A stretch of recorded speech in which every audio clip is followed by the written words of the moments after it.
It's another on-time budget here in New York State, with the governor and state lawmakers passing a new spending plan before the April 1st deadline. Here are some highlights. The total budget is a little more than $175 billion. The agreement makes the 2% property tax cap permanent. The governor's office says the cap has saved New Yorkers $25 billion since it was first implemented in 2012. Nearly $28 billion is set aside for education. That's nearly a 4% increase over last year. There's also a new formula with an increased investment going to poorer districts. Nearly $20 billion is for Medicaid and health care. That's just over a 3.5% hike over last year. One thing that is not included in the budget is legalizing the use of recreational marijuana. Governor Cuomo says it will be addressed eventually, but believes there are just too many things to consider. He believes it would not be appropriate to rush any legislation within a budget. The political desire is there. I believe we will get it done. It is complicated to come up with a program that does it and protects public safety and does economic empowerment for communities that have paid the price.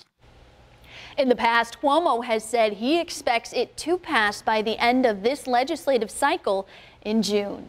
The budget also includes landmark criminal justice reform. First, cash bail will be eliminated for misdemeanors and non-violent felonies. Also, police must now issue appearance tickets to most people charged with misdemeanors and Class E low-level felonies, rather than making an arrest that results in the incarceration of that person.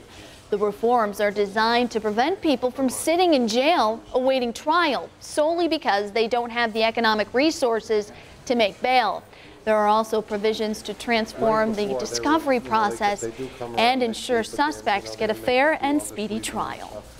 The budget also includes a ban on single-use plastic bags. The measure allows individual counties to charge a 5-cent fee on paper bags as well. 40% of that money would support local programs to buy reusable bags for people with low and fixed incomes. The other 60% would go to the state's Environmental Protection Fund.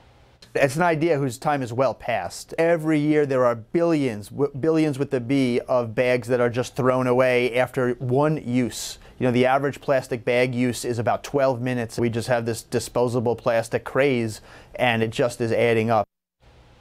You can still get plastic carry-out bags for food delivery, get your dry cleaning in plastic bags, and at the supermarket, you can still put your fruits and vegetables in plastic bags, get plastic bags at the deli counter, and buy meat, fish, and poultry in plastic containers. All of this takes effect in March of 2020.